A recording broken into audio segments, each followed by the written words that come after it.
I'm Adrian, the cruise and travel guy, and in this week's cruise news update, Australia excluded from Carnival's new menu rollout, 10 days at sea for Luminosa, 3-year cruise operator can't announce which ship will sail, and book your next cruise with frequent flyer points. All that and more coming up now. Royal Caribbean's Utopia of the Seas has been floated out. The cruise line's final Oasis-class ship is still under construction in France, but her float out marks a major milestone towards her completion. Utopia will debut in Port Canaveral, Florida in July 2024, and at launch will sail exclusively on a series of weekend-style cruises called the World's Biggest Weekend. And they're not kidding. Once launched, Utopia of the Seas will be the second largest cruise ship in the world, second of course to Icon of the Seas, which will launch early next year as well. Utopia will offer a range of rotating cruises between 3 and 4 nights in length, and each of those cruises will visit the Bahamas, including Royal Caribbean's private island experience, Perfect Day Coco Cay. Perfect Day will also have a brand new adults-only experience called Hideaway Beach. Opening in January 2024, ahead of Utopia's arrival in July, the new facility offers a private beach and pools, including a swim-up bar. There are also 10 poolside cabanas for private use that can be booked online prior to the cruise. Last week I mentioned that Carnival Luminosa was about to embark on the longest cruise ever for the cruise line, a 30-night journey from Seattle to Brisbane. The 1-month-long voyage was due to begin with stops in Alaska, but due to a low-pressure weather system, those ports were cancelled, and Luminosa will instead spend 10 days at sea en route to Japan. I enjoy a sea day or 3 or maybe even 5, but I think 10 would probably be pushing it even for me. What about you? Carnival provided each stateroom with a $200 onboard credit, which I'm sure all guests put straight to use at one of the ship's bars.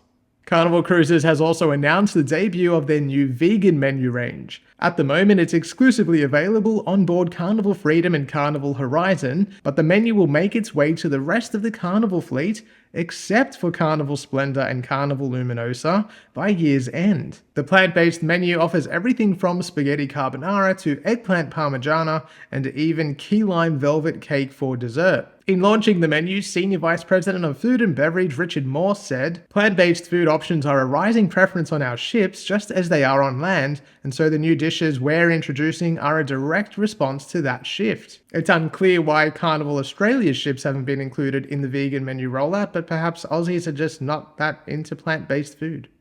Life at Sea's audacious 3-year world cruise is set to sail as planned on November 1, but even though the date of departure is less than 6 weeks away, the cruise line is not able to reveal which ship the voyage will sail on. As per the cruise industry news website's recent interview with CEO of Mirai Cruises, Kendra Holmes, in response to being asked which ship would the cruise be operating on, she said, "We are not able to release any details of the potential vessel due to confidentiality of the contract, but we can share that MV Lara has 42,289 gross tons, 634 staterooms, and space for 1,268 passengers. There is still availability on the 1,095-day cruise with a dual occupancy interior stateroom starting at about US $250,000, but of course if you would prefer a balcony, and who wouldn't, you could choose that for US $590,000.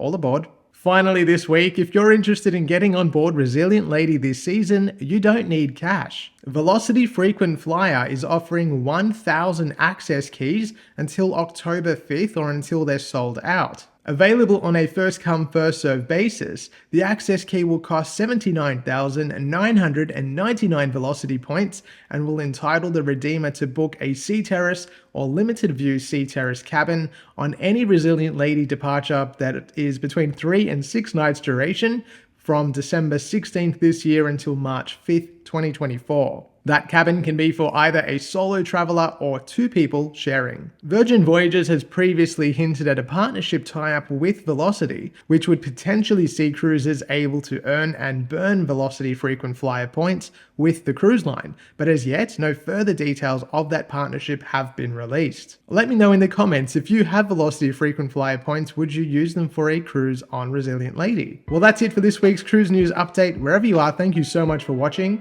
Hope you enjoyed the video. If you haven't done so yet, you can give me a follow on Facebook and Instagram at The Cruise and Travel Guy. And if you are looking to book a cruise, not with Velocity frequent flyer points, you can head to my website, thecruiseandtravelguy.com.au. Thanks for watching, and I'll see you soon. And they're not kidding. Once launched, whoops.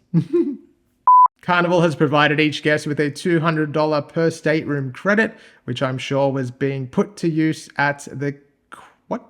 The plant-based menu offers everything from spaghetti carbonara to eggplant parmigiana, and even a dessert that is... what? Key lime velvet cake. In launching the menu, what? Available on a first-come, first-served basis, the Access Key will give you the ability to book a sea view... nope. The Access Key will cost 79,999 Velocity points and will give the